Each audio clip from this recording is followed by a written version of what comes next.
ते बारे में हम कुछ कहब जरूर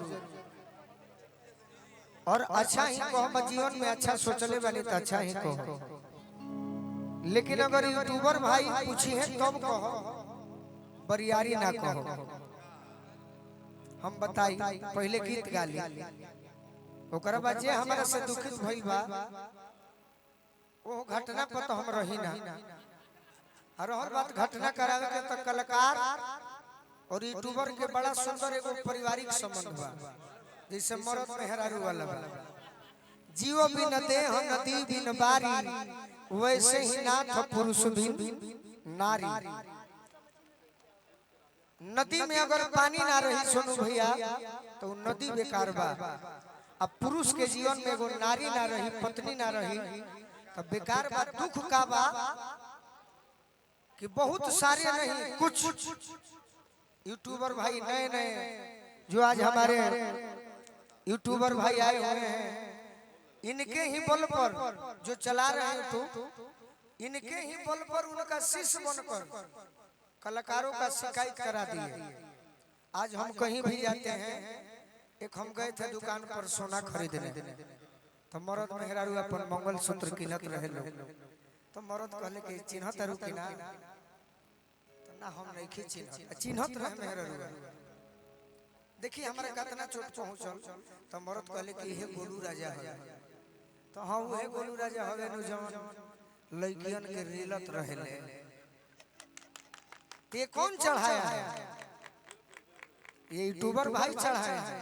इसको ये चढ़ाइएगा कि आज अनुपमा के साथ में बड़ी दिनों के बाद अच्छा अच्छा गीत हुआ, फलाने गायिका के साथ अच्छा अच्छा गीत हुआ, अनुपमा ने फलाने गायकों का साथ दिया, गोलू राजा ने सपोर्ट किया, तो दुख इस बात का है। बाकी उस घटना में हम नहीं हैं। और पहले माही का म्यूजिक था, बाद में उजाला entertainment, Akesh entertainment, K R Pankaj और भी म्यूजिक बलिया जैसे बहुत चैनलों ने हमारा गीत को चढ़ाया। और हम मना भी करते हैं तो कहते हैं कि नहीं भैया हम आपका गीत चढ़ाते हैं।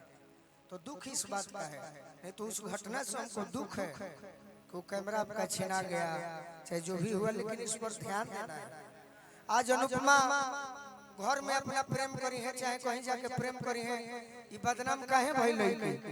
यूट्यूबर नु बदनाम कइले न, तो प्रेम हम नहीं की कइले, हम कहां बदनाम बानी का हो अनुपमा?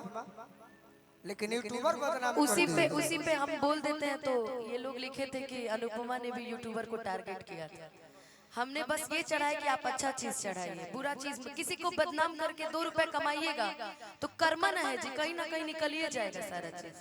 नहीं नहीं चढ़ाना चाहिए सारी चीजें। और हम सच में हम लोग उस कार्यक्रम में थे ही नहीं। अच्छा तो हरे छोट भाई जाके बगानी में सिगरेट पी त ना चढ़ाइबो, अब भोजन करी 10 आइटम के तो चढ़ा देबो कि हमार भाई 56 प्रकार खाला, तो सही हमरो के छोट भाई मानो। बात ही है। और वो घटना में हम नहीं की। गीत एगो आ गई कि दिल जे बनावल उ पागल नु होई। कौन गाना? उहे गीत। एगो रवि रंजन हमारा भाई बड़े, सुना दे गोलू भैया, माइनर गोलू भैया, एगो हमारा रवि रंजन भाई बड़े, बड़ी हजा हजा भाई का सुनी हम। एगो हमार रुको मर्दे भैया, एगो हमार रवि रंजन भैया बड़े पीरो से चुप वहां के सुन ना भैया, ई लाइन में उनकरा से कहियो चुप। वहां के एगो फरमाइश बा कि सुना सुना हमर जान, सुना सुना हमर जान। एगो कहानी तो नहीं खत्म कर ले कर दीजिए कहानी। जब मैं महुआ टीवी में गया था तो महुआ टीवी चैनल के द्वारा हमारा प्रचार हुआ। यूट्यूब से हमको फायदा है, ये बात सही है, लेकिन यूट्यूबर को भी फायदा है कि आप प्रोग्राम चढ़ाते हैं तो ऐसा न चढ़ाएं जिससे हमारी बदनामी हो। बाकी तो आप हमारे परिवार हो जैसे हम आपका परिवार, बस। बाकी हम उस घटना में नहीं है, आपके साथ हैं जरूर जीवन भर, जरूर जीवन भर है और आगे भी रहेंगे सारे मैं भी हमारे नहीं भाई थी उस कार्यक्रम में। अरे सुन सुन हमर लौकत नहीं करे ठीक नहीं खेला गो ना अरे तनी आन्हर लेखा बन जैती तो कुछ नहीं सुन सुन हमर जान तुरल दिल के अरमान हो सुना सुना हमर जान तुरल दिल के अरमान हो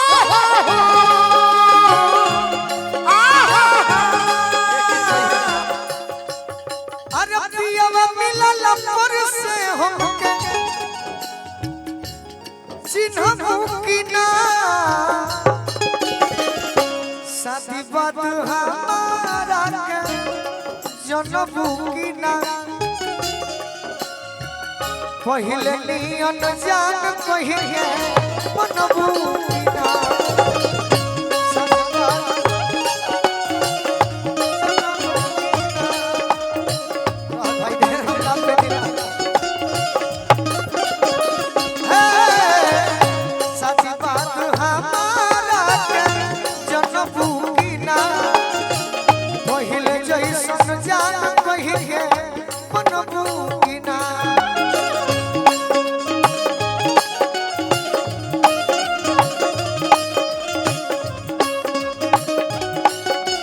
भैया भैया तनी है ने होका लेकिन एमे हम एगो गाना के लाइन जोड़ब भैया गोलू भैया हो दिल में तू रहबा भले भाग से बिछलबा करी है जावे वाली मानी ता जरूर फेर मिलबा